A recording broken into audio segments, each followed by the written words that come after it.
Today, I want to review Nozibele's Cool Chemo Cap. This hat that I'm wearing right now is available for sale on Nozibele's Ravelry store. I'll include the link right here in the notes on my YouTube channel. The cost of the cap is $5, and this amazing designer really was so thoughtful in the crafting and creation of this hat. I live in Florida, and when I say I wear it all the time. It keeps the sun out of my eyes, it keeps my head cool, even with all these lovely locks. So join me as I share some tips and tricks and give a review of Nozibele's Cool Chemo Cap. This review is intended for both entertainment and practical purposes. I really do want you to avoid the pitfalls that you might fall into if you don't hear me out all the way to the end. The pattern has a wonderful story at the beginning that details Nozibele's inspiration for creating the cap. This pattern is definitely an advanced beginner level, and it really is. The stitches you will use include the chain, the single crochet, half double crochet, slip stitch, V-stitch, and that V-stitch is one of those that the half double chain one half double. There'll be front post and back post half double stitches as well. Have I scared you yet? I hope not. Really, this is a great pattern to work on. The pattern does require some assembly and a top secret ingredient that I will tell you about a little bit later that helps to keep the brim of the pattern stiff but flexible.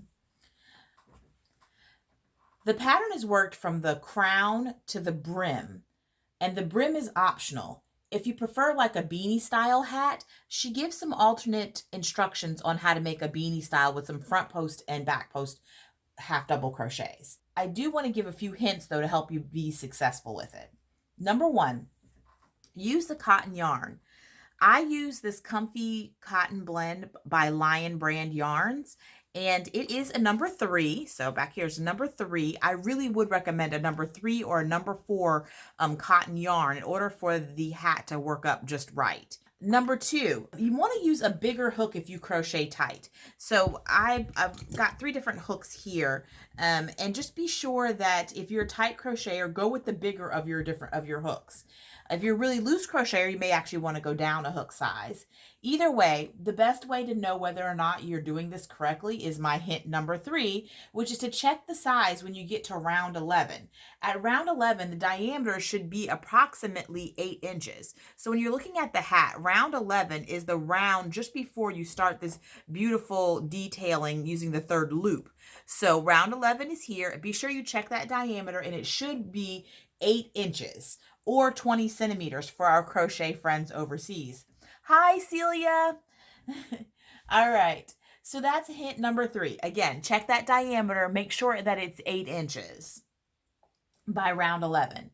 Do the decreases exactly as the pattern has written by omitting the stitch at the beginning and the end of the repeats. This will make total sense when you read the pattern.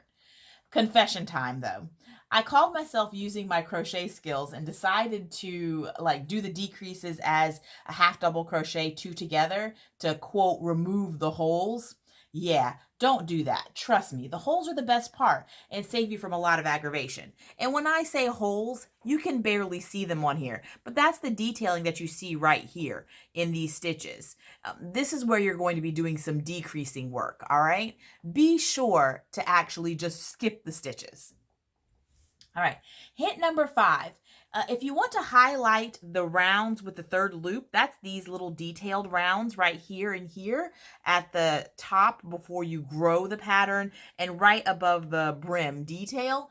So if you want to use a accent color, then what you really want to do is you want to do your color change at row 11. So right when you end row 10 and start row 11, that's this row right here, or this round, I should say. I know I've been saying row, but this round, you are working in the round.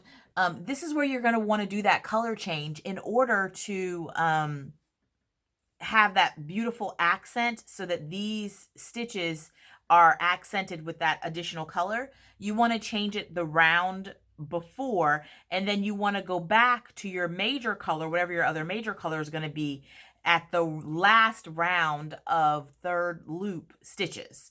Hint number 6, don't panic.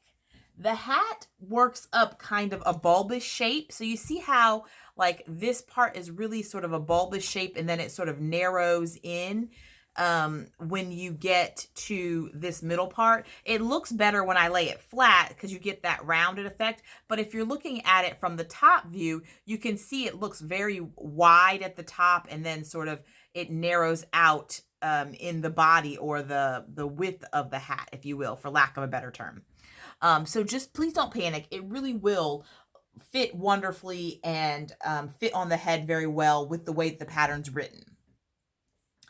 Embellishments, embellishments, embellishments. Okay, so this hat doesn't have a lot of embellishments, but I will show you guys a quick little slide of some pictures of other hats that have amazing embellishments. So I made some of these hats for my friends over here in the United States that are really into football. And so I made some hats with these sports teams embellishments, and they really love those. But you can also use rhinestones, you can use crochet appliques, and Nozibele does a great job of including a little flower pattern actually in the actual pattern to show you another type of applique that you could use, and that flower is really cute. So be sure to add some embellishments. And oh my gosh, I almost forgot. You know, you could also put beads. I didn't do it on this hat, but wouldn't it look amazing to have either some wooden beads or some colorful beads actually crocheted into the hat? That would also be really, really, really cute. All right, so I literally just thought of that. Hint number 9, use the canvas mesh. You know how when you were like in 3rd grade, you made like a tissue box holder with this canvas mesh for your mom, your dad, your grandma, your caregiver, or someone who's really special adult in your life? Well, you can see this is the mesh that I use for my hat pattern. That's why you see there's actual pieces taken out of it. But see, remember this stuff? Yeah, you want to use this stuff actually in the brim of the pattern. So this is that top secret special ingredient that they use to help make that brim flexible but still remain stiff over time. Oh, and did I mention, I totally digressed. I know I got off topic a little bit, but this is like less than $1 at the craft store, and you can make 4 or 5 hats just out of this canvas mesh. So anyway, really, really important. If you're going to have the brim, be sure to include this canvas mesh, and the pattern will tell you exactly how to incorporate it into the brim. All right, the cap is wonderful to wear, and not just for chemo treatments or cancer patients. Don't be put off by the title. I absolutely adore my hat, and this is my actual personal hat. I adore mine. It's super functional. It's easy to clean. Just be sure not to put it in the dryer if yours has the brim, because you just don't want to melt that plastic. So be really careful with that. But I live in Florida, obviously, Treasure Coast Crochet, and it keeps the sun out of my eyes while keeping my head cool when I'm out and about here in the Sunshine State. Lastly, the one thing I do want to say is do yourself a favor. If you use the Lion brand, this comfy cotton yarn, if you end up using this, you have plenty of yarn in here to make 3 hats, honestly, in this one skein. Do yourself a favor. Make a hat for your purposes, whatever that might be, but also consider making a hat for a nonprofit organization, a cancer support group, or a hospital near you. It'll warm your heart and it really will make somebody else's day. So with that, I'm going to conclude my review of Nozibele's Cool Chemo Cap and give it a completely biased 5-star review. Go out, purchase the pattern from this amazing designer. And remember, as I always like to say, be creative, crochet often, make it colorful. Have a great day, everyone.